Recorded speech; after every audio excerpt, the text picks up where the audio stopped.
Magandang araw po mga kabayan, welcome back po sa ating channel. Ngayong araw po na to, bibili po tayo ng stocks ng Jollibee. Gamit po ang BDO Nomura. Papakita ko po sa inyo kung paano gawin yon. So, nandito po tayo sa website ng pse.com. Ito po yung website ng Philippine Stock Exchange at nakabukas po dito yung details ng stock ni Jollibee. So, nito pong Thursday, ang pinakamababa pong naabot ng price per share ni Jollibee ay 135.90.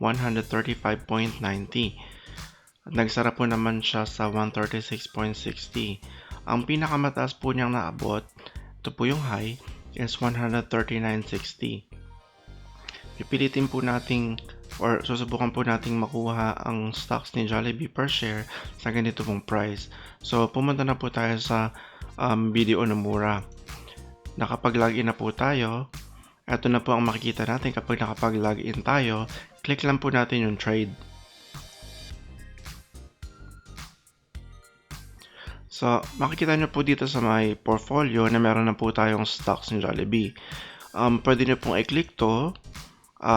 Right click buy, or kapag wala po kayong stocks ni Jollibee, pumunta po kayo dito sa my search function, enter nyo po JFC, ito po yung stock code ng Jollibee at i-search nyo po, and then kapag po lumabas na yung results, i-click nyo lang po and then right click buy. So pupunta na nga po tayo sa buy.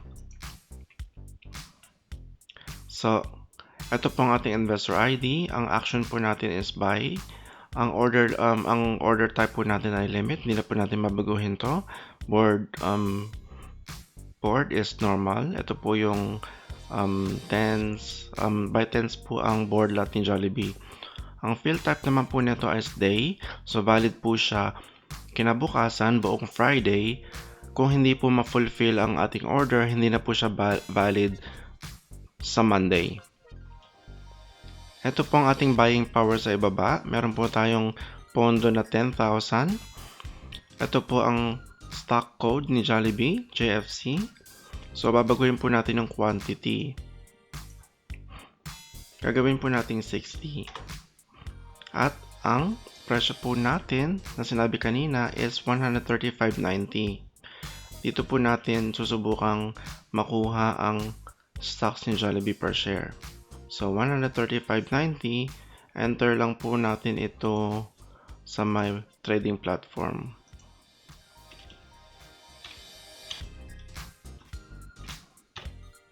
Yan na po. So, sa quantity po na 60 times 135.90, ang order value po natin is 8,154. Ang nire-recommend ko po na order value nyo is 8,000 and above kasi po dun nyo po mamamaximize yung ating minimum fee na 20 pesos commission. Kapag po mas mababa yung order value nyo is mas mataas po dun yung commission rate. So para po hindi po kainin ng fees ang ating kada transaction sa Nomura, I recommend po na 8,000 and above para po ma-maximize natin yung commission fee na 20 pesos or 0.25%. Ito po yung disclosed quantity. Kung meron po kayong parte ng inyong order na itago or hindi ipakita, nasa inyo po yun. Kung meron po kayong parteng itago, dapat po is i-reveal yung 10% ng inyong order. Ang ating pong available quantity is 210. Meron na po tayong 210 shares of stock ni JFC. So, kapag po na fill up nyo na lahat, i-click nyo lang po yung buy.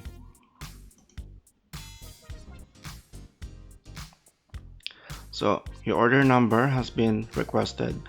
Pumasok na po yung ating order para sa susunod na trading day. Pwede na po natin ito i-close para po i-verify kung pumasok na po ang ating order. Punta lang po kayo sa trade at order book.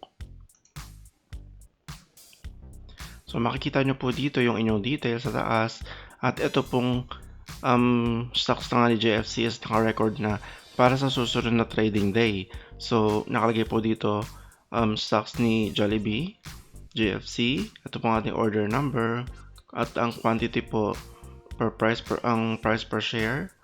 Andito po lahat. So pwede nyo na po itong i-close.